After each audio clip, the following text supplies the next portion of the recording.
Retrouvez cette émission sur arte.tv/déchiffrage avec votre ordinateur, téléphone intelligent ou tablette et vivez une expérience de télévision augmentée. Data visualisation, infographie, définition, de nombreux compléments à consulter en même temps que le film ou à voir après. Et évidemment, le fil de la discussion sur les réseaux sociaux. N'oubliez pas, si vous voyez l'adresse arte.tv/déchiffrage apparaître à l'écran, c'est que de nouveaux contenus sont disponibles en direct ou en différé sur arte.tv/déchiffrage.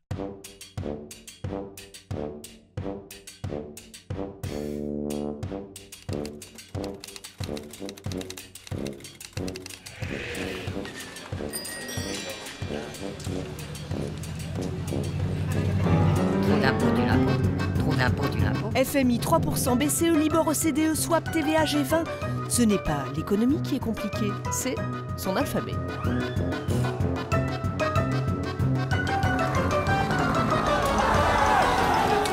Partout, à toutes les époques, les hommes ont inventé des codes qui masquent leurs grands desseins et petits secrets. L'impôt freine la croissance. L'impôt freine la croissance. Déchiffrage, un éclairage salutaire sur cette arithmétique et sa syntaxe obscure qui n'aide pas le plus grand nombre à comprendre les enjeux de l'économie d'aujourd'hui. Débattu, critiqué, décrié, l'impôt est attaqué de toutes parts. Trop élevé, mal utilisé, voire inutile, il briderait l'économie, spolierait les riches, étranglerait les classes moyennes.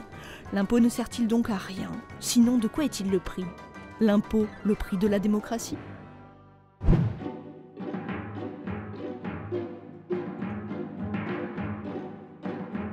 Nos sociétés avancent à travers le temps à la recherche obstinée de stabilité. Agitées par nos volontés contradictoires, elles tentent de conjurer la violence et les menaces d'éclatement, d'organiser le chaos. L'impôt, ce sacrifice individuel pour un mieux-être collectif, les équilibre dans cette traversée des siècles. Mais l'étendue et le poids de cette régulation font sans cesse débat. Bon, il est normal qu'on se dispute sur les impôts et ce serait bien étonnant si aujourd'hui, dans des sociétés où on a choisi de mettre en commun pratiquement la moitié des richesses produites chaque année sous forme d'impôts, de taxes, de cotisations diverses, c'est normal que cette masse de prélèvements soit remise en cause, soit questionnée en permanence. Donc ce débat est parfaitement légitime, il faut l'avoir, il ne faut pas en avoir peur. Alors pour autant, sont-ils excessifs?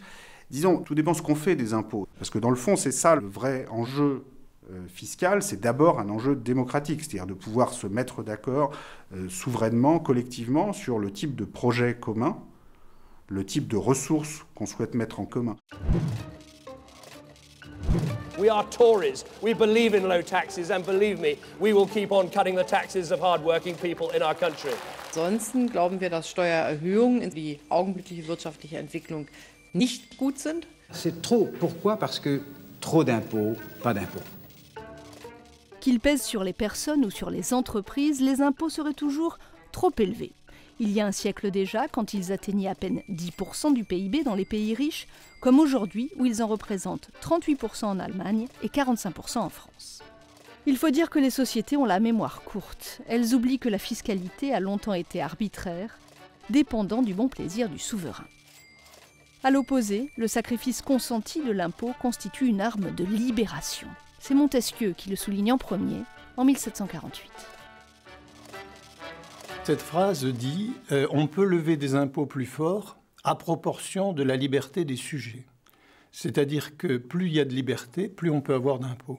Le cas de la Grande-Bretagne est le plus exemplaire, puisque le régime parlementaire est né d'une négociation. Les forces vives de la nation consentant des impôts, de plus en plus importants, et la monarchie consentant des libertés en échange. On entend souvent dire que les États-Unis sont nés d'une révolte fiscale. Et de toute évidence, il y a là une part de vérité, car les impôts ne pesaient pas rien du temps des colonies. Mais la formule qui revenait sans cesse, c'était « pas d'impôts sans représentation politique ». C'est ça qui a poussé les colonies à se déclarer indépendantes en disant « ces impôts ne sont pas nos impôts, et cela, nous ne pouvons pas l'accepter ». Ce qui importait vraiment, c'était ces questions de légitimité gouvernementale, de démocratie, de représentation.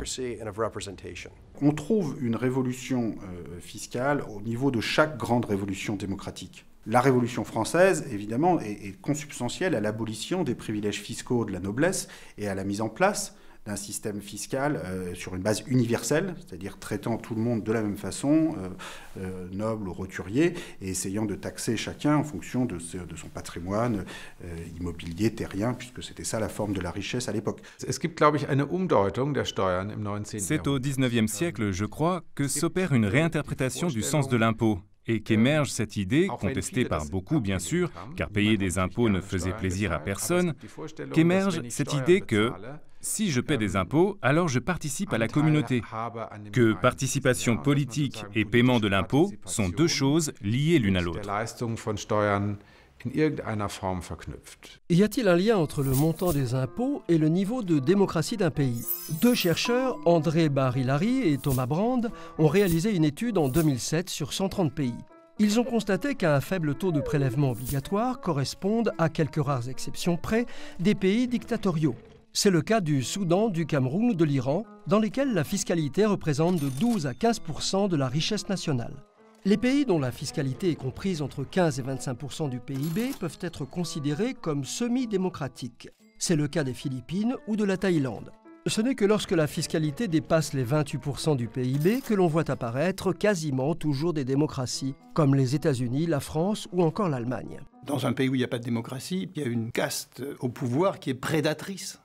C'est-à-dire que le fait d'arriver au pouvoir dans ces pays, c'est le moyen de s'enrichir. D'où l'existence dans ces pays-là de ce qu'on appelle le secteur informel, la fraude, qui s'auto-justifie par le fait que cet État auquel ils devraient verser leurs impôts n'est pas un État qu'ils trouvent légitime, qui leur rend les services qu'ils devraient rendre.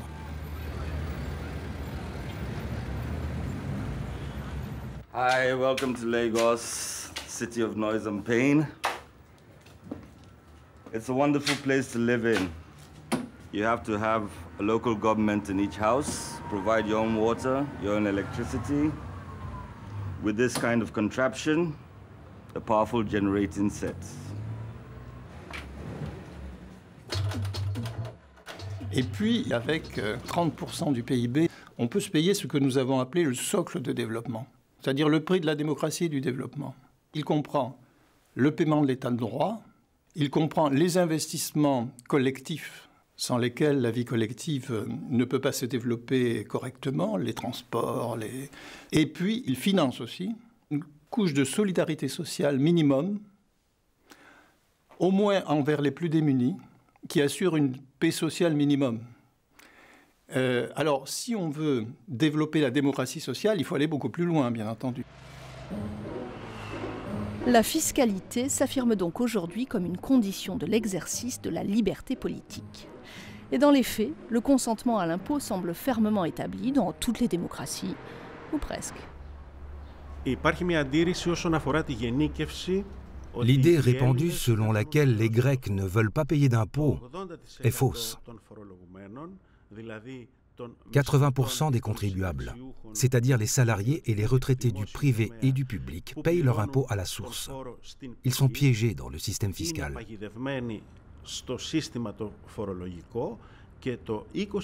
Les 20% des contribuables qui restent, essentiellement les grandes fortunes et les gros revenus, ont la possibilité de frauder et d'échapper à l'impôt.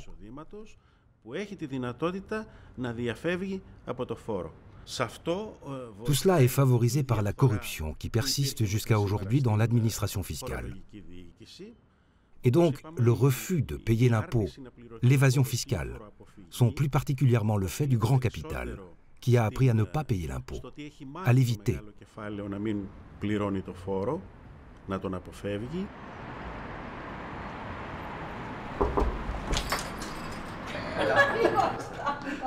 Γεια σου, γιαγιά.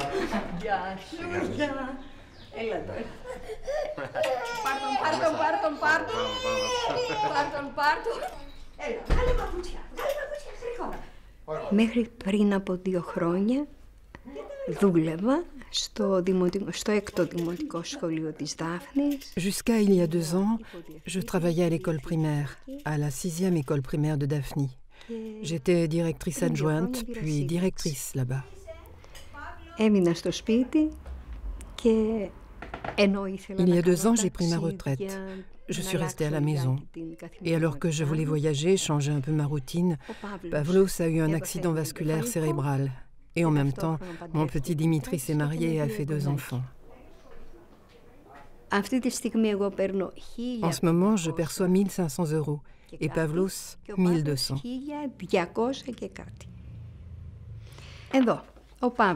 Là, Pavlos, là, c'est sa retraite. Et là, c'est sa retraite complémentaire qu'il a payée toute sa vie. Ses impôts par mois, c'est 526 €. Mes impôts par mois, c'est 524 €.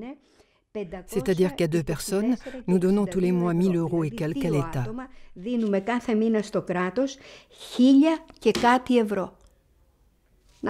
Voilà, prenez, c'est pour vous.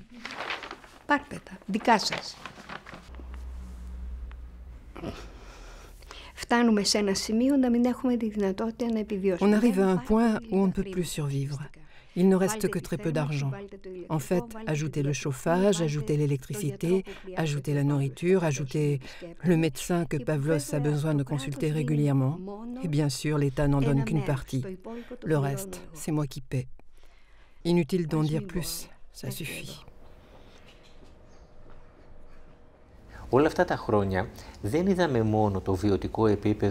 Ce qui s'est passé ces dernières années, ce n'est pas simplement que le niveau de vie en Grèce a plongé de manière dramatique, c'est qu'au même moment, on a vu les impôts littéralement exploser. Par exemple, les impôts sur la propriété immobilière ont augmenté en 4 ans de 750%. C'est-à-dire qu'un peuple qui subit 29% de chômage, dont les salaires ont baissé de 40%, s'est vu ordonner dans le même temps de payer des impôts décuplés. D'autre part, l'élite économique grecque profite d'une impunité fiscale encore plus grande qu'avant. Je n'ai qu'à prendre comme exemple la vente de l'ancien aéroport d'Elliniko à Latsis. Cette vente s'est accompagnée de la condition de ne pas payer d'impôts. Tous les grands investissements qui se font ces dernières années en Grèce par les multinationales, qui prennent le pays d'assaut, ont été assortis de conditions d'exonération de l'impôt. En réalité, ce qu'a réussi la Troïka, c'est un paradis fiscal pour les élites économiques et un enfer fiscal pour les travailleurs, les salariés et les retraités.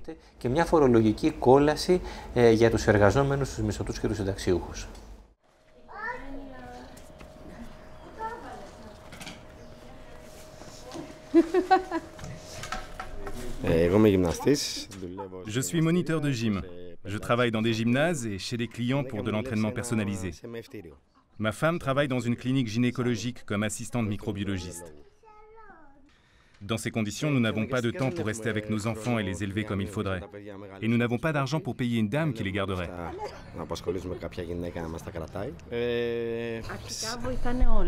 Simplement, tout le monde aide. Les grands-parents de ce côté, les grands-parents de l'autre côté. Tous ensemble, ils aident. On s'aide tous, entre nous, pour pouvoir faire face. On nous fait sans arrêt payer des impôts extraordinaires. Impôt spécial pour la maison, impôt spécial sur l'essence, impôt spécial sur la voiture, impôt spécial de solidarité. Qu'ils essaient à leur tour de faire vivre avec 500 € une famille avec 2 enfants. Et moi, je prends leur place.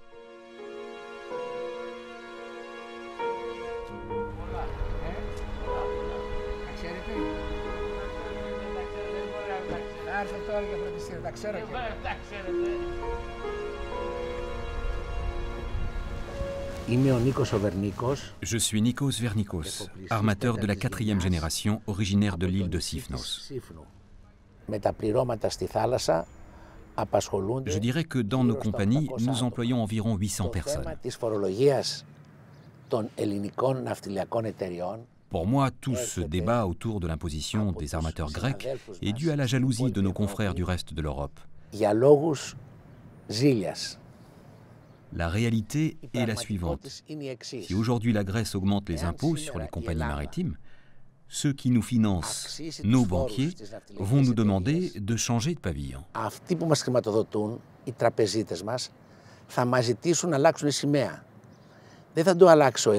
Ce n'est pas moi qui vais le changer. C'est mon banquier qui va me dire « Très bien, monsieur Vernikos, mais vous ne pouvez pas perdre de l'argent en payant des impôts pour ce pavillon et me demander ensuite de vous aider. »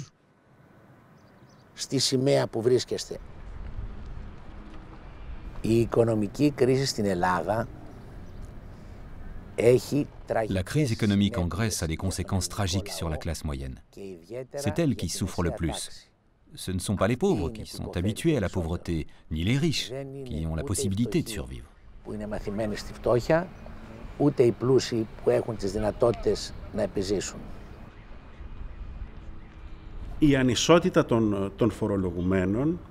L'inégalité entre les contribuables, le manque de justice fiscale, la corruption dans l'administration fiscale, tout cela crée chez chaque contribuable grec, sauf ceux aux gros revenus bien sûr, crée un genre de colère.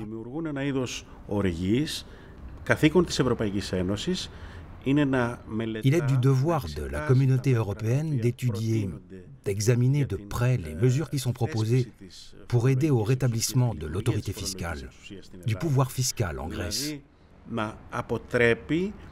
de ne pas encourager des mesures qui ont pour conséquence d'épuiser les couches les plus pauvres de la population.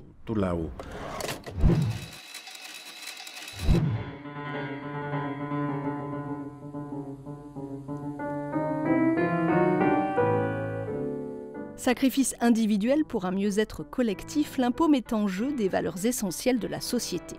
Il parle mutualisation, création de services pour tous, répartition de la charge entre le fort et le faible.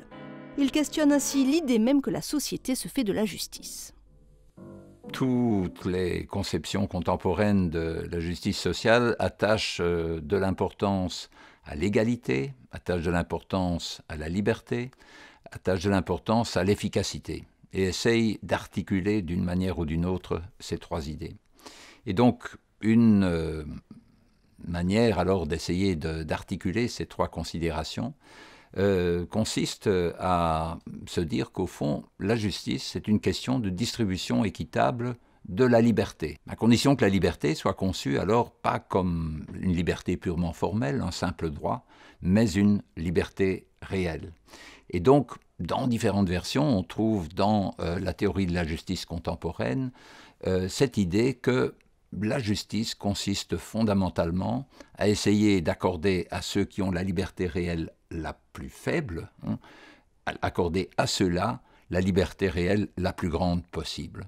Et donc, à ce titre, la fiscalité, donc les prélèvements obligatoires, plus largement, sont une composante tout à fait centrale de la poursuite d'une forme de justice sociale dans n'importe quelle société.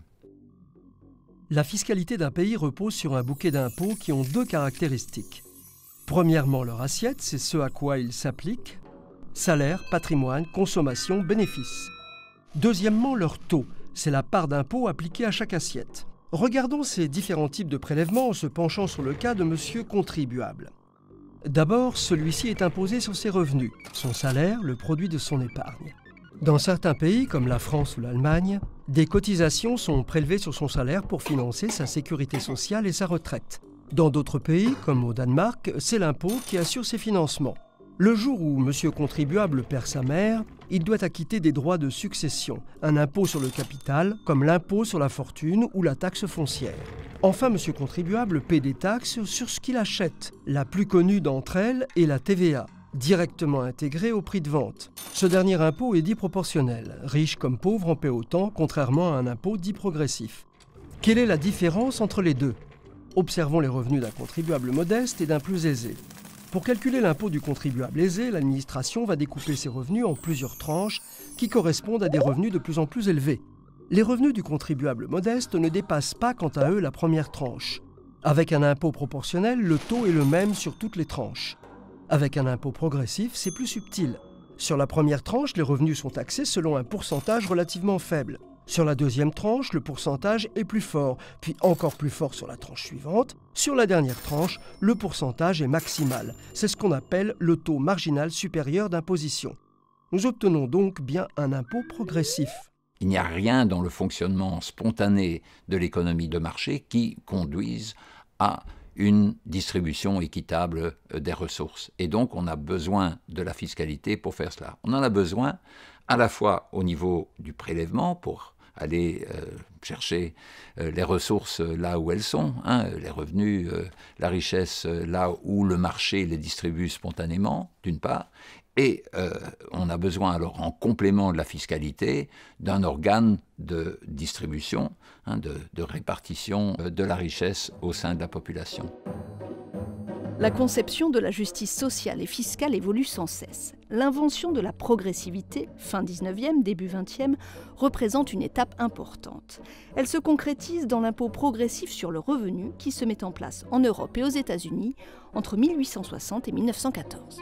En France, les plus riches sont très réticents à cette évolution, quand bien même les taux qui sont envisagés à l'époque sont très modérés, puisqu'on discute autour de 2-5% pour le taux marginal supérieur, ce qui évidemment n'a rien à voir avec ce qui existera par la suite au cours du XXe siècle. Ce qu'ils craignent, c'est, d'une certaine façon, la guerre des pauvres contre les riches. Ça exciterait les tensions, les passions sociales, la jalousie, le ressentiment des pauvres contre les riches, et ça pourrait les conduire, via un système démocratique, à finalement porter atteinte à des libertés individuelles et au respect de la propriété individuelle. La nouveauté avec l'impôt sur le revenu, c'est qu'il permet à l'ensemble des catégories sociales de se comparer les unes aux autres. Ça rejoint la critique sur, de toute façon, l'inquisition fiscale, dans la mesure où la déclaration de revenus, c'est ce qui va objectiver des inégalités sociales. La France est parmi les derniers pays développés à adopter l'impôt sur le revenu en 1914 sous la pression financière de la guerre. Le débat dure depuis 1871. Adolphe Thiers condamne le principe même du nouvel impôt.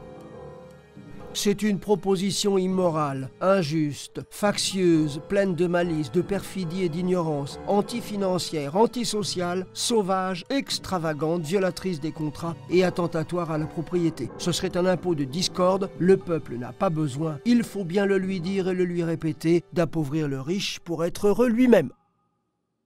En face, les défenseurs du nouvel impôt révolutionnent la pensée sociale.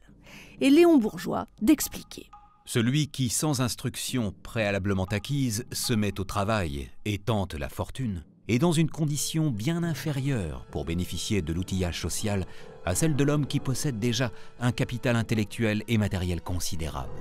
Il y a comme une progression dans le profit que nous tirons de l'outillage social. Il est donc équitable de trouver un système de contribution qui tienne compte de cette progression en y proportionnant la charge de chacun. Dans le passé, comment les États-Unis ont-ils taxé leurs riches? Après la crise de 29, pour remettre le pays sur pied, le président Franklin Roosevelt développe le rôle de l'État et augmente le taux marginal supérieur de l'impôt sur le revenu de 25 à 63%. Pour financer la Seconde Guerre mondiale, ce taux atteindra même 94% en 1944. La guerre froide justifie ensuite la poursuite d'une fiscalité forte et l'Amérique garde le cap pendant près de 30 ans. Le taux supérieur d'impôt sur le revenu ne redescendant jamais sous la barre des 70%. Tout cela a été présenté non comme un moyen d'égaliser la société ou de redistribuer massivement les revenus ou la richesse, mais comme un moyen de rendre le système fiscal plus juste. C'est vraiment un objectif beaucoup plus modeste. Dire « redistribuons la charge fiscale », cela paraît beaucoup moins radical que de dire « redistribuons les richesses ». Je crois que, en tout cas par rapport aux États-Unis, la notion de redistribution joue un rôle assez central dans le système fiscal allemand. Avec notre système fiscal, on ambitionne non seulement certaines recettes, une contribution pour la communauté, mais on cherche aussi à piloter la société, n'est-ce pas? On cherche à intervenir dans l'ordre social, à créer un certain équilibre social.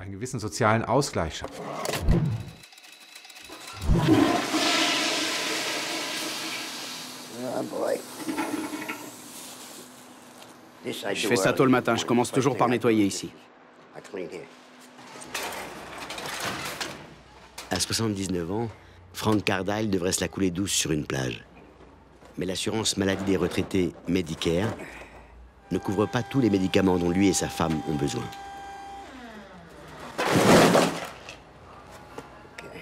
Grâce à cet emploi, je ne paie pas mes médicaments. Alors je dois continuer. Jusqu'à ma mort. Où est le problème? Aujourd'hui, le montant des prélèvements obligatoires est plus ou moins élevé d'un pays à l'autre. De fait, les dépenses publiques financées par ces impôts diffèrent. Sur la dernière décennie, elles représentent 35% du PIB aux États-Unis, 44% en Allemagne et 51% en France. Ces différences s'expliquent surtout par des dépenses sociales plus ou moins fortes selon les pays. Par exemple, en Allemagne, le financement des retraites représente 10% du PIB et 12% en France. C'est le double de ce que les États-Unis prélèvent pour leurs personnes âgées. De ce fait, les Américains doivent payer à titre individuel pour leur retraite, mais aussi pour les études supérieures de leurs enfants, ou encore pour leur santé à travers des assurances privées. Dans le cas de la santé, quand on ajoute ces dépenses privées au budget public, le système américain s'avère plus cher que l'allemand ou le français. Et pour des résultats moins bons, un Américain vit 2 ans de moins qu'un Allemand et 3 ans de moins qu'un Français. Qui, du public ou du privé, de l'État ou du marché, est le plus efficace pour assurer le bien commun? Les prélèvements obligatoires sont-ils utiles ou néfastes à l'économie? Et peut-on en définir un niveau optimal? Les économistes s'affrontent. Il faut dire que ces questions renvoient directement au conflit sur les rôles respectifs de l'État et du marché, au cœur de l'opposition entre les différentes écoles. Les héritiers de Friedrich von Hayek, chef de file historique des libéraux, vont jusqu'à rêver de la suppression de l'État et de l'impôt. Je conteste l'impôt et par conséquent, je pense que c'est légitime que je me pose la question, est-ce qu'on peut aller jusqu'au point ultime, celui de la suppression de l'impôt? Tout le monde considère par exemple que les trottoirs dans une ville, c'est nécessairement un bien public dont la construction doit être financée par l'impôt. Mais imaginons que l'on décide que n'importe qui peut fabriquer des trottoirs. On imaginerait des sortes de systèmes de péage où par exemple on aurait une pastille dans son soulier qui mesurerait le nombre de kilomètres de trottoirs que l'on fait dans le mois, et puis on recevrait la note, et on aurait peut-être des trottoirs qui seraient beaucoup plus confortables, beaucoup plus jolis. Enfin, on peut tout imaginer. On n'a pas essayé, n'est-ce pas ?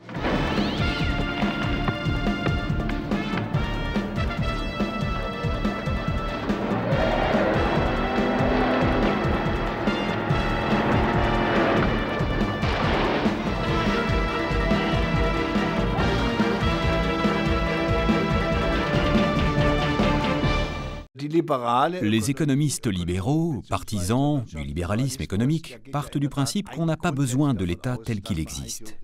Et que si État il y a, il faut le réduire très fortement. Car à leurs yeux, moins il y a d'État, plus l'économie privée se développe. Ce qui, d'un point de vue historique, au vu de l'expérience que nous avons sur le plan international, est une argumentation irresponsable. Nous savons aujourd'hui qu'une économie puissante, même dans le cadre de la mondialisation et de la concurrence internationale, a besoin d'un État aux finances solides et qui soit capable d'agir. Dans mes discussions avec les libéraux, je répète toujours, vous voulez désétatiser l'économie, mais d'un autre côté, en tant qu'entités économiques, entreprises, etc., vous faites des demandes comme « nous manquons d'infrastructures, il faut investir plus ». Et moi je réponds « il faut choisir, soit c'est l'un, soit c'est l'autre, mais les deux ensemble, ça ne va pas ».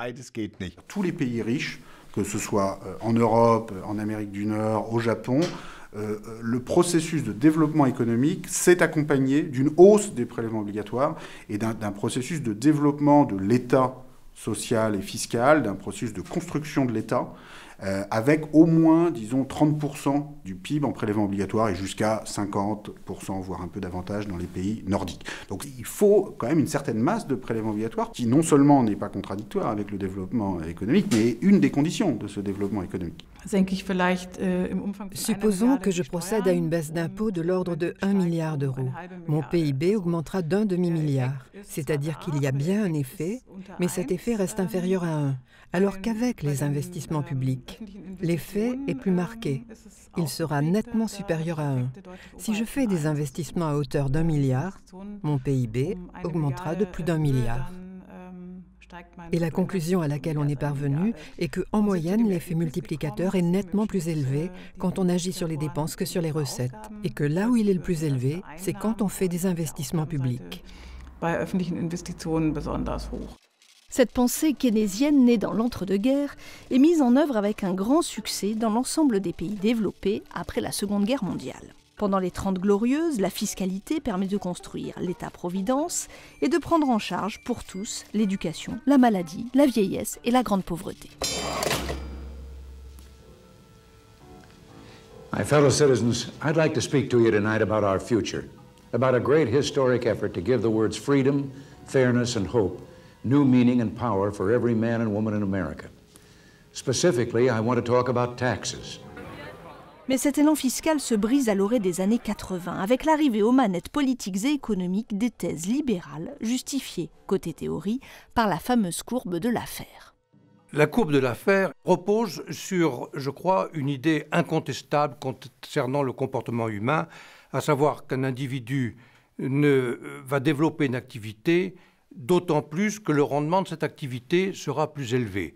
Or, l'impôt représente un prélèvement sur le rendement de l'activité. Et donc, plus le taux d'un impôt augmente, moins on est incité à développer l'activité en question. Comme on dit, l'impôt tue l'impôt. Et donc, on arrive à un point où, à partir duquel les recettes fiscales diminuent au lieu d'augmenter.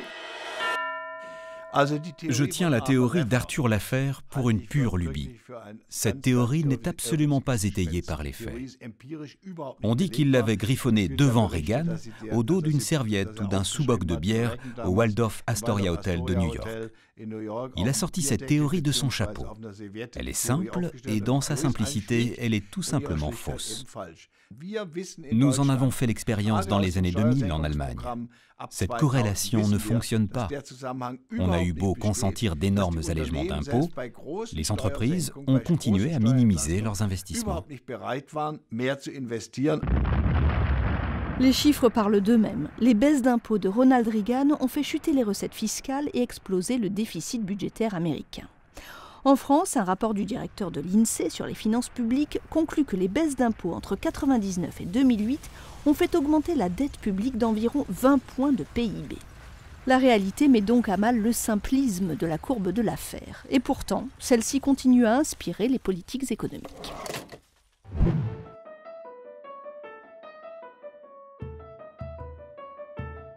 Les libéraux dénoncent également les impôts destinés à orienter les comportements des citoyens dans un sens favorable à la collectivité. Sur des enjeux de société comme la santé ou l'environnement, les États se veulent depuis une trentaine d'années les gardiens du long terme face à un marché focalisé sur le profit à court terme. Ils ont ainsi créé des taxes sur le tabac, l'alcool, l'essence, la pollution, mais quelle est la logique économique d'une telle fiscalité ?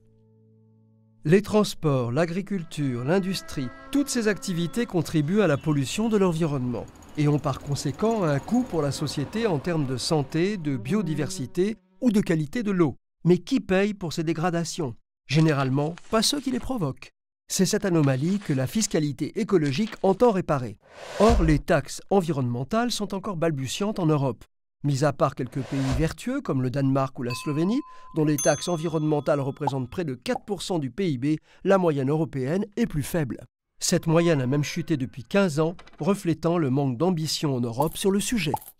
Il est intéressant de voir que ce dont nous discutons le plus âprement à la Commission européenne dans les débats sur la taxation environnementale, ce sont des exemptions qu'il faut prévoir pour ne pas mettre en danger l'industrie exportatrice allemande. Et donc, voulons-nous oui ou non changer les comportements ?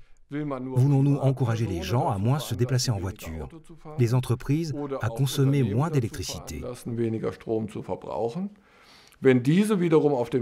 Le problème est que dans un marché mondialisé, face à des concurrents qui ne s'imposent pas les mêmes restrictions, qui peuvent produire moins cher parce qu'ils ne sont pas si regardants sur l'écologie, nous n'aurons finalement rien gagné. Donne-moi ta chambre. Sire, je proteste. Ce sont les pauvres qui paient les impôts, pas les riches. Précisément, c'était pas très juste. N'est-ce pas, sire? C'est pourquoi nous avons changé tout ça. Depuis l'introduction de la progressivité de l'impôt, la fiscalité est devenue un outil de réduction des inégalités. Mais là encore, l'utilité économique de cette réduction ne fait pas consensus. Les libéraux la contestent au nom de la théorie du ruissellement, en anglais « trickle-down ». Les libéraux sont partisans de ce que l'on appelle la flat tax, c'est-à-dire un taux d'imposition plat, un seul taux pour tout le monde, que l'on soit riche ou pauvre, en estimant que plus les riches s'enrichissent, plus bien cela va provoquer un effet de ruissellement sur l'ensemble de la société et les pauvres vont finir par en profiter, même si ils subissent le même taux d'imposition que les riches. En tentant d'imposer une flat tax, Margaret Thatcher perd le pouvoir en 1990. Depuis, l'idée d'une baisse de la progressivité a fait son chemin. Non seulement des flat tax existent désormais en Russie et dans d'anciens pays de l'Est, mais on constate aussi dans tous les pays une baisse des taux supérieurs d'imposition. Reprenons l'histoire de l'imposition des plus riches aux États-Unis. À la fin des années 70, le taux appliqué à la tranche supérieure de leurs revenus était de 70%. Mais à partir de 1981, le président Reagan change la donne et fait décroître ce taux qui retrouve progressivement son niveau de 1929. Depuis, il n'est jamais repassé au-dessus des 40%. Or, ce choix fiscal n'est pas sans conséquences. Regardons la courbe de la part du revenu national détenu par les 1% les plus riches. Sa hausse brutale à partir des années 1980 témoigne du retour des inégalités dans le pays. C'est vrai qu'on a besoin d'un minimum d'inégalités pour stimuler les incitations, les investissements. Mais en l'occurrence, dans le cas de la politique suivie aux États-Unis, on a une montée des inégalités de revenus absolument spectaculaire depuis 1980. Alors, si ça s'était accompagné d'une croissance exceptionnellement rapide, bon, ça aurait validé d'une certaine façon la théorie du trickle-down. Le problème, c'est que ça n'a pas du tout été le cas. C'est-à-dire la performance en termes de croissance de l'économie américaine depuis les années Reagan a été relativement médiocre. Et on a une croissance du PIB par habitant qui a été de 1,5% par an aux États-Unis depuis 1980 jusqu'en 2010. Bon, c'est pas très élevé. Si vous retirez les 2/3 de cette croissance de 1,5% par an pour le sommet de la distribution, c'est pas une bonne affaire pour la classe moyenne et pour les segments les plus défavorisés de la population américaine. Ce qui a eu comme conséquence une stagnation du pouvoir d'achat qui a sans doute contribué à doper l'endettement des ménages et pour finir à fragiliser le système financier américain, avec au final la crise financière de 2007-2008. On commence aujourd'hui au niveau européen, très précisément, à s'interroger quand même sur la nécessité bien de pratiquer notre type de politique. Notamment, on entend aujourd'hui dire, y compris par l'OCDE, que l'accroissement des inégalités qui a été engendré par les politiques consistant à réduire les dépenses publiques pèse sur l'activité économique, c'est-à-dire produit des inefficacités, et que par conséquent, il faut mener aujourd'hui des politiques qui réduisent les inégalités. Même le FMI semble converti. Après avoir imposé pendant des décennies des plans d'ajustement structurel entraînant une explosion des inégalités, ce parangon du libéralisme a publié récemment une note surprenante. Elle souligne que les inégalités pèsent sur la croissance et plaide donc pour plus de redistribution.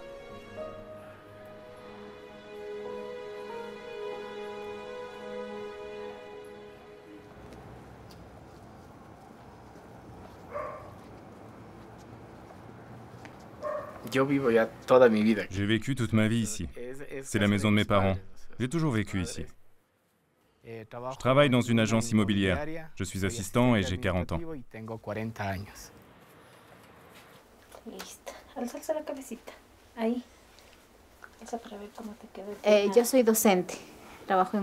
Je suis institutrice dans une école catholique et je travaille avec des enfants de 7 ans. La migración, por ejemplo, hace unos 10, 12 años atrás, era la única salida. Il y a 10-12 ans, émigrer, c'était notre seule chance de nous en sortir. C'était pendant le boom économique de l'Espagne. Les hommes partaient et abandonnaient famille et enfants. C'était un moyen de s'en sortir. Ce gouvernement a fait beaucoup d'investissements, beaucoup. On peut dire que l'argent que les gens donnent aux impôts, on le leur rend à travers ces investissements. On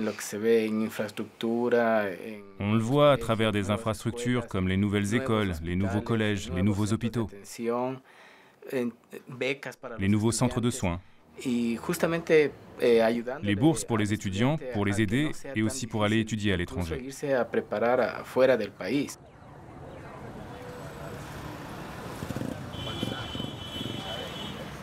L'Équateur reste un des pays d'Amérique latine où les inégalités sociales sont parmi les plus fortes. C'est-à-dire que les différences entre riches et pauvres y sont abyssales. Avant 2007, c'était un des pays où la charge fiscale, c'est-à-dire le rapport des prélèvements obligatoires au produit national, était une des plus faibles. Et cette charge fiscale était composée essentiellement d'impôts indirects, qui sont des impôts régressifs, c'est-à-dire qui ne sont pas concentrés sur les riches. À partir de 2007, des changements fondamentaux ont été opérés. D'abord, en augmentant la charge fiscale. Le montant des impôts collectés par l'État a donc considérablement augmenté. Mais par ailleurs, leur composition aussi a changé. La proportion de la TVA a baissé et deux choses ont augmenté, les impôts directs des ménages et des entreprises, mais aussi les recettes fiscales issues de la rente pétrolière.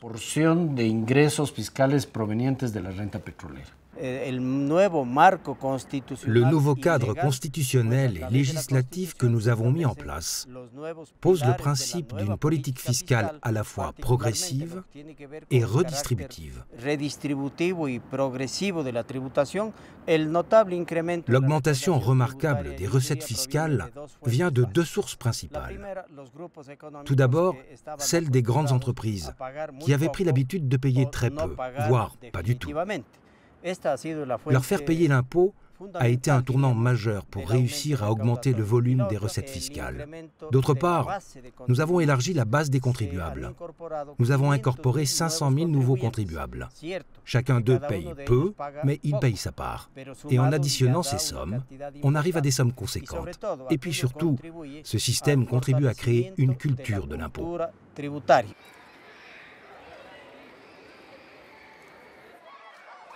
Que te vaya muy bien. Ya, corra. Ya nos vemos. Chao, chao.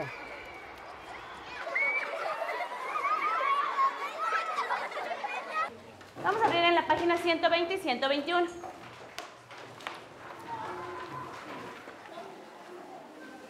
Antiguamente, eran muchos estudiantes. En las aulas existían 50. Autrefois, dans le secteur public, les élèves étaient 50 ou 60 par classe. Et les enseignants avaient seulement un tableau et rien d'autre pour enseigner. Les enfants accédaient à l'enseignement si les parents avaient les moyens de les envoyer à l'école. Ensuite, les parents devaient acheter un uniforme et les fournitures. Ils devaient aussi payer la cantine. C'est totalement différent avec les écoles du millénaire. Désormais, c'est le gouvernement qui aide les familles à payer les études. Nos élèves ici, par exemple, reçoivent gratuitement des livres, du matériel didactique, des uniformes. Tout ceci n'existait pas avant en Équateur.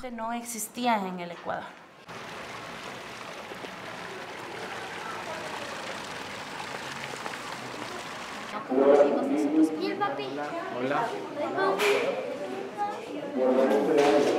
¿Cómo les fue? ¿Qué tal? ¿Todo bien? Sí. Entonces, ahí me ubico en el sexo del feto, que es un sexo masculino. Donc maintenant, je vais voir le sexe du fœtus. C'est un sexe masculin. Je cherche un meilleur angle pour voir les testicules et le pénis.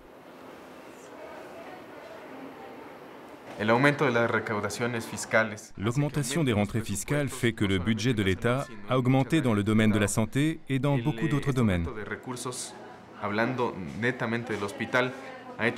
De fait, le budget de notre hôpital est passé en 7 ans de 12 millions de dollars à 34 millions. Ce qui fait que nous avons pu faire des investissements en matériel, augmenter le personnel, que ce soit les cadres, le personnel soignant ou les techniciens.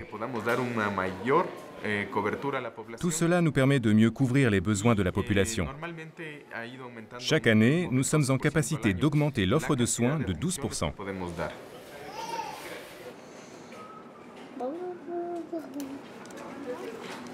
Muy amable, muchas gracias.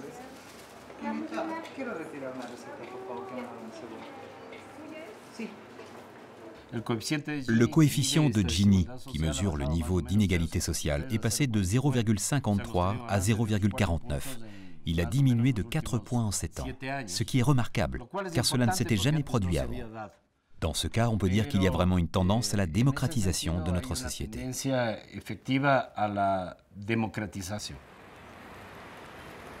La politique fiscale est une arme silencieuse et pacifique pour construire la paix sociale. Et c'est précisément quand on ne s'en sert pas que des explosions de violence peuvent surgir. La politique fiscale est une arme létale, pardonnez-moi le mot, avec laquelle on peut tranquillement tuer l'injustice.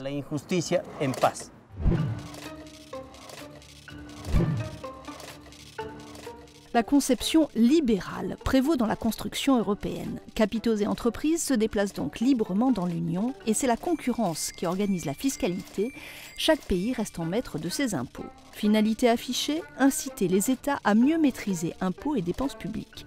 Mais la réalité est bien différente. L'Europe demeure aujourd'hui le centre de la concurrence fiscale la plus élevée entre les pays. Nous sommes dans un processus d'intégration. Ça veut dire, et c'est très important, que nous avons une politique monétaire commune. On a la même monnaie dans le sud de l'Espagne, dans le nord de la France, ou dans le sud ou le nord de l'Allemagne. C'est pourquoi cette concurrence fiscale au sein même de l'Union, et surtout de la zone euro, est pour l'intégration européenne une bombe en puissance, qui pourrait finir par tout faire sauter.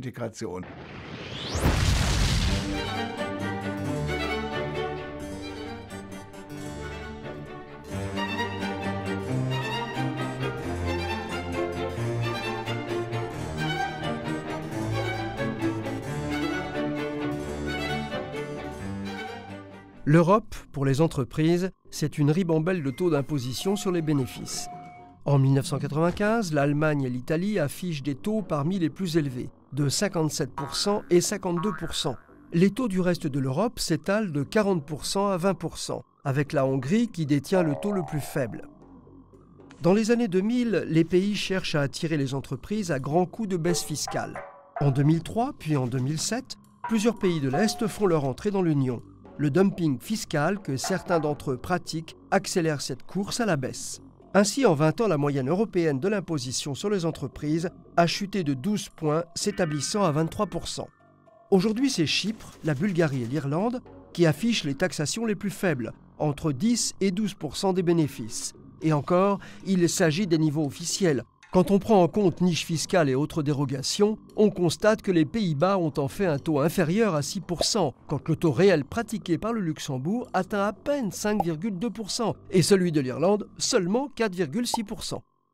On se retrouve aujourd'hui dans une situation où les forces de la concurrence fiscale entre pays, où chaque pays en gros essaye de sauver sa peau en essayant d'attirer les investissements du voisin, nous conduisent finalement collectivement dans un mur, c'est-à-dire dans une situation où, une fois qu'on a tous baissé notre impôt sur les sociétés à 10%, c'est pas ça qui augmente le volume des investissements. De même que la hausse continue des taux de TVA en Europe. L'argument c'est toujours d'essayer de faire payer un peu les importations du voisin. Bon, c'est très bien, mais une fois que tout le monde a porté sa TVA à 25% et qu'on a tous fait payer les importations du voisin, on n'est pas beaucoup plus avancé.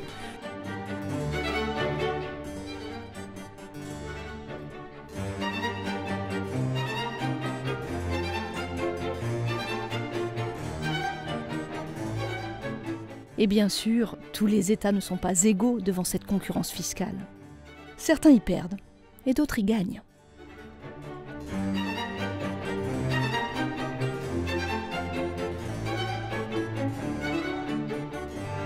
Il y a quelques années encore, Nokia représentait presque 50% de l'impôt sur les sociétés acquitté en Finlande. Il est facile d'imaginer dans ces conditions que, pour un petit pays, avoir des régimes fiscaux attractifs, c'est le moyen d'attirer des morceaux de très grosses entreprises qui réalisent des profits considérables. Donc, on a constaté que, systématiquement, les petits pays étaient les grands bénéficiaires.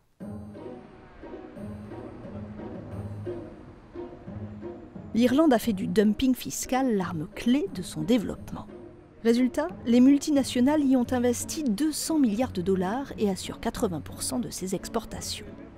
Mais ce développement est fragile. La bulle immobilière irlandaise, qui a explosé en 2008, a plongé le pays dans une crise économique violente. Ce climat a sonné le glas du consensus fiscal.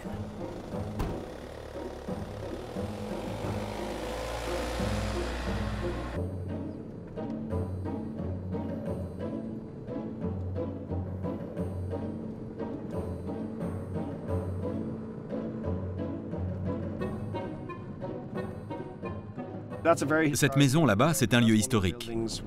C'était un des bâtiments occupés par les rebelles lors de l'insurrection en 1916. Et c'est assez ironique que ce bâtiment se trouve aujourd'hui entouré de tous ces immeubles géants des multinationales qui sont comme un nouveau pouvoir impérialiste en Irlande.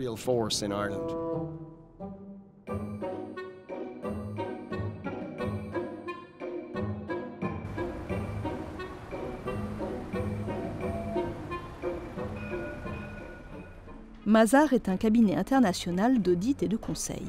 Noel Cunningham dirige le service fiscal de sa filiale irlandaise, un service très sollicité par les entreprises étrangères. On vient ici pour plusieurs raisons, et notamment, bien sûr, ce taux très attractif de 12,5% attribué à l'impôt sur les sociétés. C'est l'un des outils que le pays utilise pour attirer les investissements étrangers. Je pense que pour un grand groupe, l'impôt sur les sociétés est un coût comme un autre, et que c'est une obligation pour la direction vis-à-vis des actionnaires de faire en sorte pas de ne pas payer d'impôts du tout, mais d'éviter d'en payer plus que nécessaire. S'il existe des solutions rationnelles pour mieux gérer ce coût-là, les actionnaires s'attendront certainement à ce qu'on s'en saisisse. Et cela me paraît tout à fait légitime.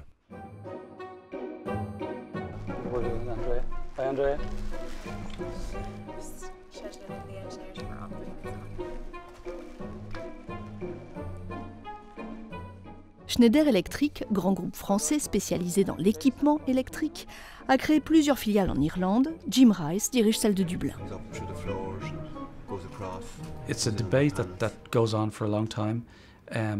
C'est un débat qui dure depuis un moment. Certainement, oui, cela nous a donné un avantage sur les autres, à nous les Irlandais. Mais je dirais que ce n'est pas le seul critère de décision. Ça nous a aidés, mais ce n'est pas ça qui va maintenir les emplois en Irlande. Je pense que les forces qui maintiennent les emplois en Irlande, ce sont la compétence et la jeunesse de la population, son goût pour le travail, ainsi que d'autres choses essentielles au développement de l'emploi.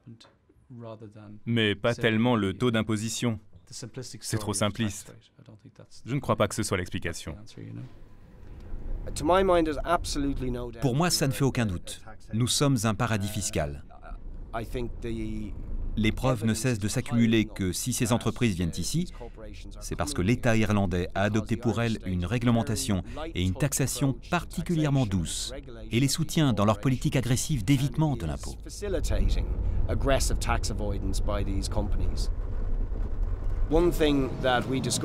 Une chose que nous avons découverte, quand j'ai soumis des questions au Parlement il y a 1 an et demi, c'est que ce taux de 12,5% que le gouvernement disait être payé par les multinationales était seulement théorique.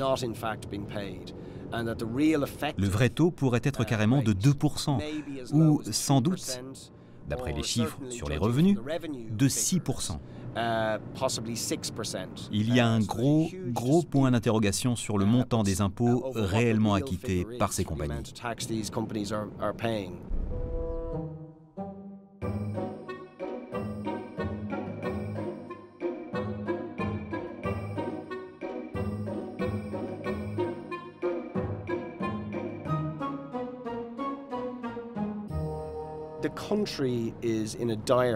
Le pays est dans une situation financière désastreuse et on est en train d'opérer des coupes très cruelles dans les dépenses publiques, notamment dans les domaines de la santé, de l'éducation, du logement, des services locaux.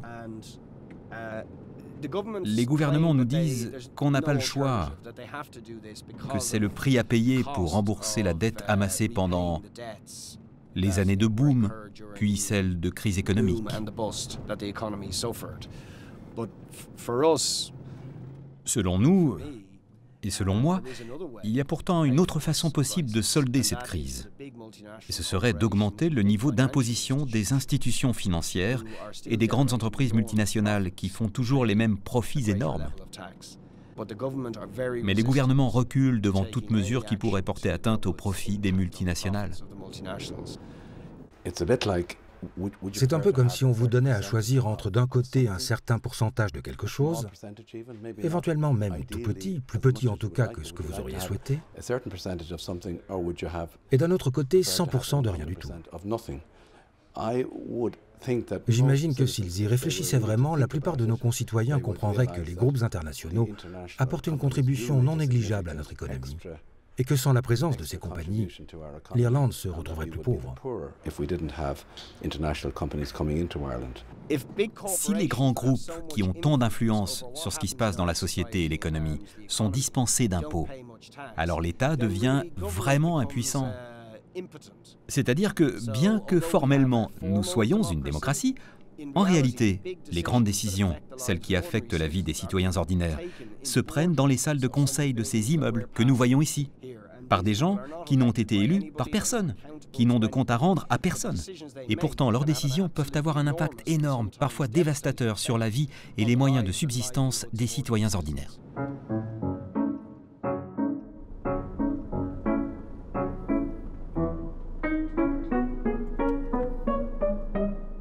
Collectivement, les pays européens se retrouvent à pratiquer et à développer un modèle fiscal qui est aux antipodes de leurs valeurs et de leurs objectifs initiaux. Il n'y a aucune raison pour laquelle les Européens devraient moins taxer les profits que les Américains et plus taxer les salaires ou la consommation. Donc on se retrouve à faire exactement le contraire de ce que la volonté commune voudrait que l'on fasse, tout simplement parce qu'on n'a pas le niveau de coordination entre pays européens, donc on n'a pas les institutions démocratiques permettant de nous mettre d'accord sur le bon système fiscal. Ce qui bloque l'avancée de l'harmonisation fiscale européenne, c'est d'abord et avant tout ce sentiment qu'ont probablement les pays de vouloir conserver cette souveraineté fiscale en fixant les conditions dans lesquelles chacun peut imposer ses entreprises. Alors même qu'au niveau de chacun des pays, ils ont en grande partie perdu la souveraineté fiscale. Ils auraient davantage de souveraineté collectivement s'ils acceptaient d'aller vers l'harmonisation. Si on égalise, doit-on égaliser par le bas, par le haut ou se situer au milieu? Car cela n'irait certainement pas dans les intérêts de l'Allemagne si le niveau était fixé très bas. Donc, l'harmonisation, oui, mais à condition que l'État puisse être financé de manière adéquate. Malheureusement, l'Europe reste une Europe des États et le poids des institutions fédérales démocratiques telles que le Parlement européen est trop faible, si bien qu'à chaque fois que l'on aborde le débat fiscal, ça se passe en réalité par des arrangements entre les États au Conseil, quelles que soient les propositions du Parlement européen, qui est allé très loin en matière de propositions pour harmoniser l'assiette consolidée de l'impôt sur les sociétés. Les propositions d'harmonisation de la Commission européenne n'avancent pas non plus. Il faut dire que tout changement sur la fiscalité requiert l'unanimité des États. Résultat, la course au moins-disant fiscal continue et ce sont les entreprises qui mettent en concurrence les États, s'imposant en nouveaux architectes de leurs systèmes fiscaux. Un fonctionnement bien peu démocratique. Au final, la dimension inachevée de l'Europe est mise à nu. Un grand marché, mais sans souveraineté, sans démocratie et donc sans impôts communs. Inquiétant, non? Profession homme de lettres. Ouais. Combien gagnez-vous par an? 100 000 francs. Oh, bah, c'est très bien. Oui, mes œuvres me rapportent 10 000 francs, mes revenus personnels, 90 000. Ah ouais. Bah, les 10 000 francs, vos éditeurs les déclarent certainement, donc il n'est pas possible de ne pas les mentionner. Ah, oui. Mais en quoi consistent vos revenus? Des titres. Nominatifs? Oh, au porteur. Ah, incontrôlable. Nous mettrons 30 000. Bien. J'ai aussi quelques droits d'auteur qu'on m'envoie d'Amérique. Bah, vous les recevez directement? Oui. Oh, bon, on ne parlera pas. Oh, monsieur, j'oubliais. Oui. J'ai aussi quelque argent dans une banque de Rotterdam. Oh, on ne parle pas, monsieur. On ne parle de rien, alors. Si, monsieur, on parle, mais c'est pas la peine d'être bavard. Ah oui. En libéralisant le marché des capitaux, nous avons donné toute facilité aux gens très riches et aux grands groupes, qui échangent naturellement avec l'étranger, pour déplacer leurs profits dans des paradis fiscaux dans le cas des grands groupes, et leur patrimoine dans des structures offshore complexes pour les personnes fortunées. L'estimation la plus sûre que je connaisse de l'évasion fiscale prise dans sa totalité est de 2,4 millions d'euros. Pour l'Europe, on a un chiffre d'environ 1,1 billion, soit 1,1 million d'euros évadés annuellement. Ce sont des chiffres vertigineux qui montrent bien que l'évasion fiscale est un véritable fléau mondial. Google n'est pas que le numéro 1 des moteurs de recherche. C'est également un maître en optimisation fiscale.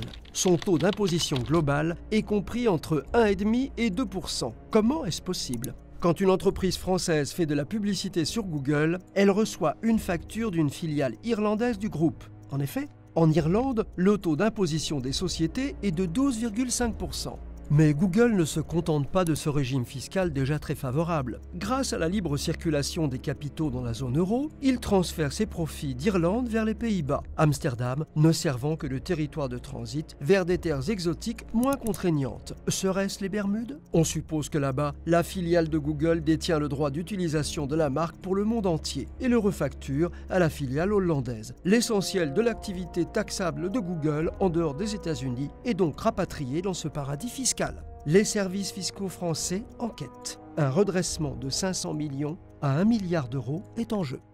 Il n'y a que les individus très naïfs qui se contentent d'un compte secret à l'étranger. L'immense majorité des personnes fortunées ont recours, sur les conseils de leur avocat ou de leur banque, à des structures bien plus complexes. Trusts, sociétés ou fondations offshore. Une coalition impie s'est ainsi formée, qui rassemble quelques-uns des grands noms de la Banque internationale, de non moins grands cabinets juridiques spécialisés dans ce domaine, et qui se sont eux-mêmes donné le titre de cercle magique de l'offshore, et enfin les paradis fiscaux, qui offrent une législation sur mesure. Die Staatsanwaltschaft geht infolge der unwirksamen Selbstanzeige davon aus, dass der Angeklagte im Zeitraum von 2003 bis 2009 7 Fälle der Steuerhinterziehung jeweils in einem besonders schweren Fall mit einem Gesamtverkürzungsbetrag von 27,2 Millionen Euro begangen hat. Je suis carrément ravi que le président du plus gros club de football allemand, le FC Bayern, ait été démasqué comme étant l'un des plus gros fraudeurs. Car cette affaire a déclenché un véritable débat en Allemagne. Je l'expliquerai ainsi. Augmenter les impôts est exclu, personne ne veut y penser dans les milieux gouvernementaux. Mais lutter contre la fraude fiscale et les paradis fiscaux, comme la Suisse, le Liechtenstein ou d'autres encore, ça oui, cela semble possible. Et c'est devenu la priorité du jour. En fait, avant que ce scandale n'éclate, la fraude fiscale était considérée comme une peccadille. On ne la prenait pas vraiment au sérieux. La loi allemande offrait même la possibilité de se dénoncer comme fraudeur, et dans ce cas, on ne risquait rien. Ceci a maintenant fondamentalement changé.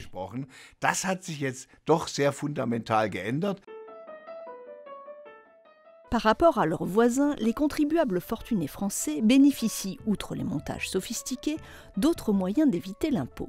Il s'agit des niches fiscales, grand sport national. Créées pour orienter les investissements, par exemple vers les dom-toms ou dans le logement locatif, elles se sont empilées et multipliées au fil du temps et au gré des lobbies. Résultat, ces avantages d'apparence anecdotique s'avèrent aujourd'hui lourds de conséquences. Le taux d'imposition réel, ce qu'on appelle le taux moyen d'imposition de Madame Bettencourt, qui est la 4e fortune de France, est de 14%. Si vous prenez, vous calculez le vôtre, vous allez voir que vous n'êtes pas loin d'être entre 15 et 20. Et les niches fiscales représentent aujourd'hui quelque chose comme 80 milliards d'euros en France, ce qui est quasiment l'équivalent du déficit budgétaire annuel. La principale caractéristique du système français, c'est cette capacité à favoriser finalement l'évasion légale. Alors je qualifie d'évasion fiscale quelque chose qui habituellement n'est pas qualifié ainsi, sans doute. Mais finalement, c'est bien de cela qu'il s'agit. Réduire son impôt par des moyens légaux, certes, mais réduire son impôt de telle façon que, finalement, on paye beaucoup moins que les autres.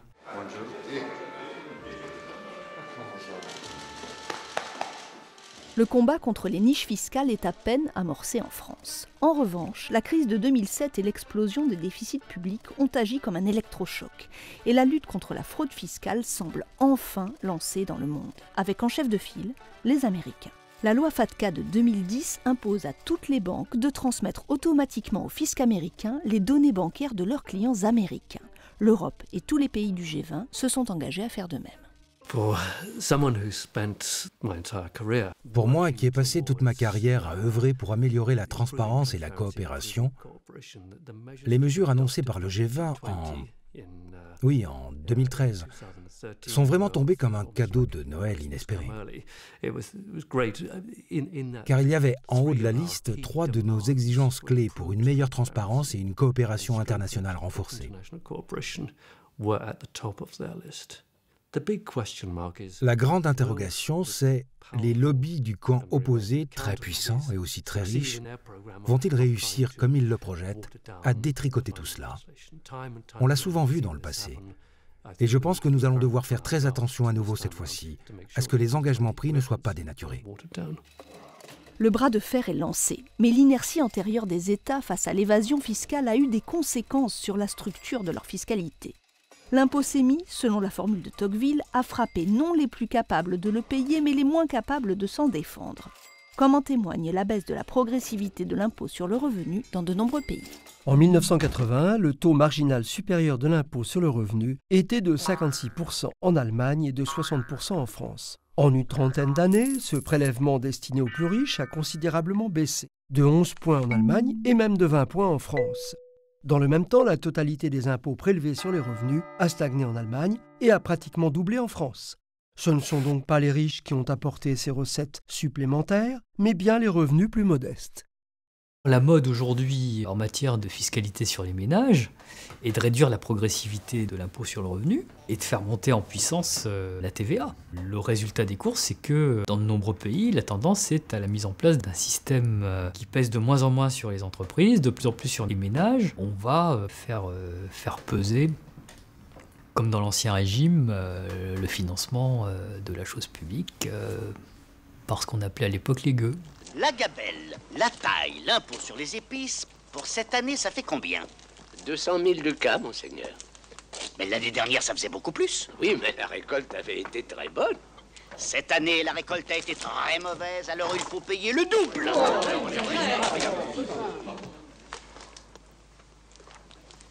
Les impôts, tout ça, c'est pour le roi. Mais dans Saluste, nos gens sont terriblement pauvres et... C'est normal. Les pauvres, c'est fait pour être très pauvres et les riches, très riches. En France, est-ce qu'aujourd'hui, on peut dire que notre système fiscal a un profil de telle sorte que le taux d'imposition croît avec les revenus? Et là, si vous voulez, on a une surprise. Pour la fraction haute des 5% les plus riches, là, on a un phénomène tout à fait extraordinaire, c'est-à-dire que le taux d'imposition décroît. Il décroît de façon telle que, finalement, pour les 1% les plus riches, on observe des taux de prélèvement inférieurs à ceux du début de l'éventail des revenus. Et donc, on a un système de prélèvement qui est progressif sur une fraction basse de l'éventail des revenus et régressif en haut.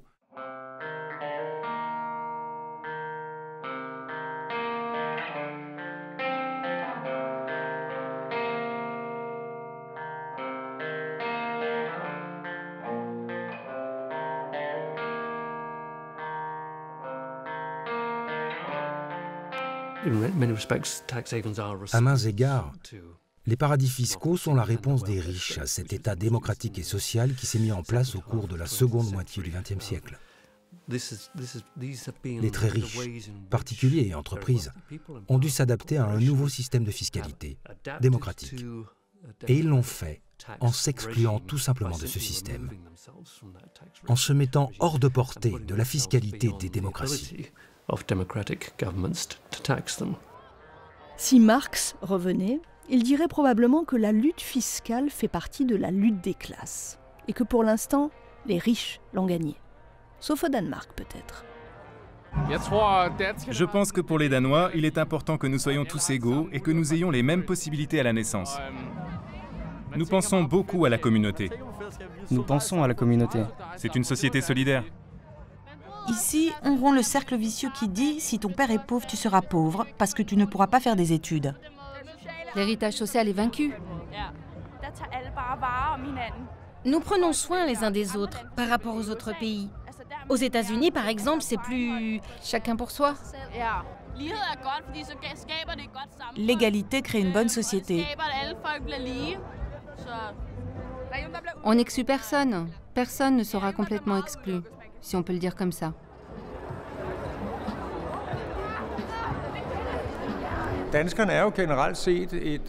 De manière générale, les Danois semblent satisfaits de leur société. À mon avis, l'explication réside dans notre modèle d'État-providence financé par les impôts, car il donne une grande sécurité. Nous payons l'impôt sur les revenus. Cet impôt représente la part la plus importante des recettes de l'État.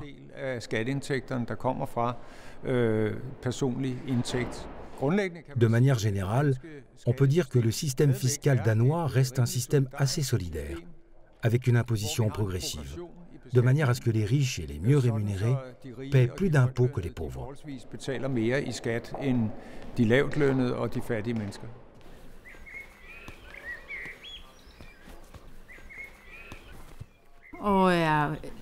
Je suis médecin et je travaille à la Direction générale de l'hygiène publique. Nos 4 garçons ont 18, 16, 14 et 11 ans.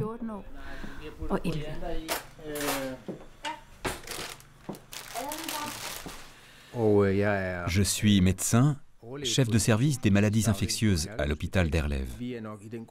Nous sommes dans le groupe qu'on pourrait appeler les revenus moyens. Nous payons au total environ 50% de nos revenus aux impôts. Concrètement, au Danemark, les impôts sont payés chaque mois quand nous percevons notre salaire. L'impôt pour le mois en question est prélevé directement sur le salaire. Nous avons l'habitude. Nous payons des impôts depuis notre premier emploi. Et je pense que nous les payons de bon cœur. Nous avons eu des enfants tôt dans nos carrières, alors que nous ne gagnions pas beaucoup d'argent. Cela veut dire que l'État nous a beaucoup donné à un moment où nous avons moins contribué. Nous avons pu profiter du fait que d'autres personnes cotisaient plus pour nous permettre de faire garder nos enfants.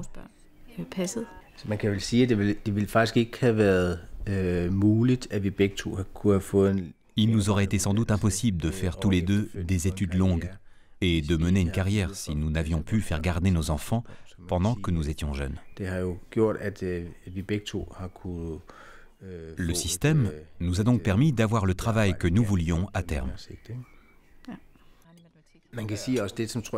Il est également important de savoir que le Danemark est un pays très régulé. Cela veut dire que l'État sait exactement combien chaque Danois gagne au cours de sa vie.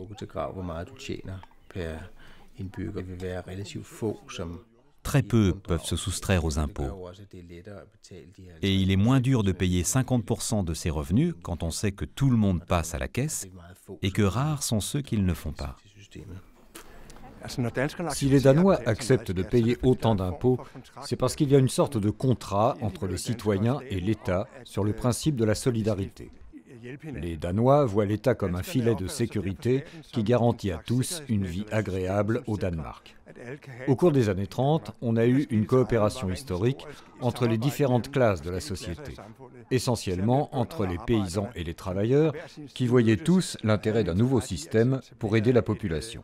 Je ne pense pas qu'ils aient beaucoup songé aux impôts à l'époque, mais il en a résulté un fort taux d'imposition, et on a ajouté de plus en plus de services au fur et à mesure. La légitimité du système vient justement du fait qu'il est né d'une coopération entre les différents groupes de la société qui se sont entendus pour le créer.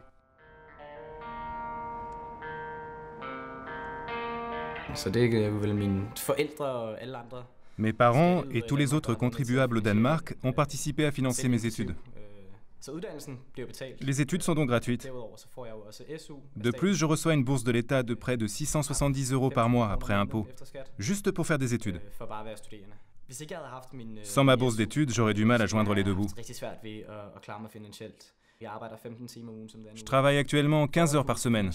Pour payer l'appartement, la nourriture et les livres, je devrais travailler 25 heures par semaine, et ce serait difficile avec 22 heures de cours.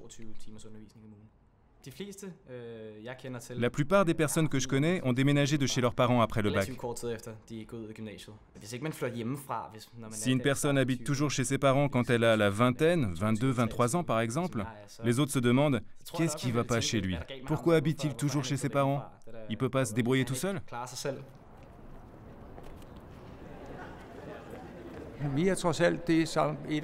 Au Danemark, les enfants de travailleurs, dont je fais moi-même partie, peuvent faire des études. La majorité de la population peut profiter d'un large choix de formations.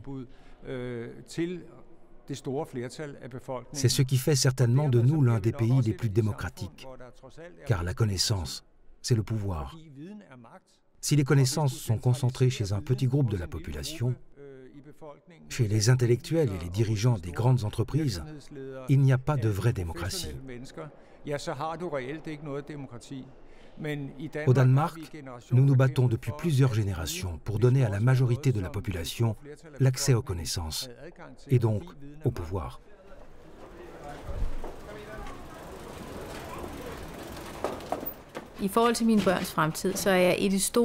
Je suis pleine de confiance pour l'avenir de mes enfants. Il y a toujours des inquiétudes personnelles et on se demande si tout ira bien pour eux, mais quand je vois les possibilités qui s'offrent à eux, je suis confiante. D'un point de vue général, je trouve que mes enfants ont beaucoup de possibilités et je ne suis pas inquiète. Je sens qu'ils pourront faire les études qui leur plairont, qu'ils pourront avoir le type d'emploi, la vie active qui leur plaira. Eller arbejdsliv, de eventuelt vil have lyst til.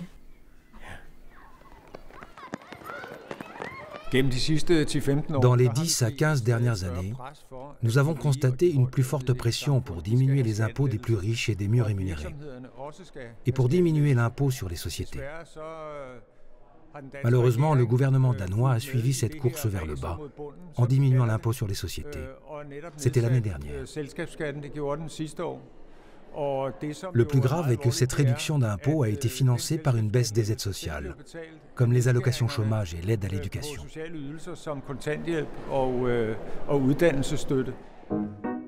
Est-ce le début de la fin du modèle danois ? La France arrive juste après le Danemark pour le montant des prélèvements obligatoires, sans pourtant que s'y exprime le même niveau de consentement à l'impôt. Pourquoi ? Peut-être parce que, comme le révèlent les études, les Français se font moins confiance entre eux et font moins confiance aux institutions, notamment à un système scolaire qui privilégie l'excellence de quelques-uns à la réussite de tous. Peut-être aussi ne sont-ils pas convaincus que leur système fiscal est juste et efficace.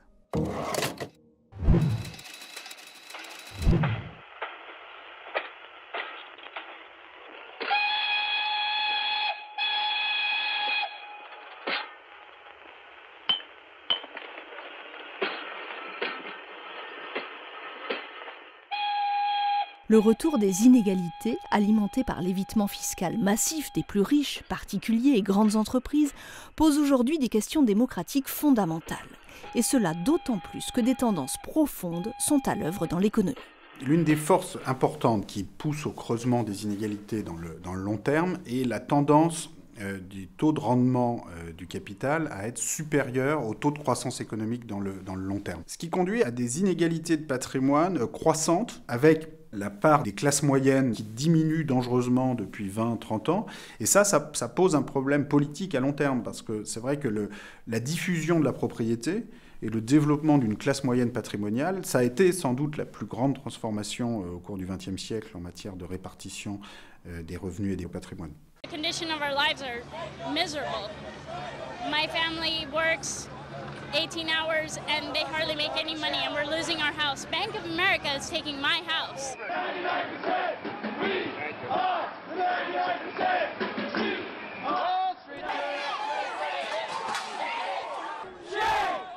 Cette remise en question de la classe moyenne patrimoniale auquel on assiste aujourd'hui, avec une reconcentration au sommet de la répartition des patrimoines, ça remet en cause, enfin non seulement c'est pas bon pour l'économie, mais c'est pas bon pour nos institutions démocratiques. C'est-à-dire que concrètement, ça accroît le risque d'une capture du processus politique par des groupes de très haut patrimoine, de très haut revenu.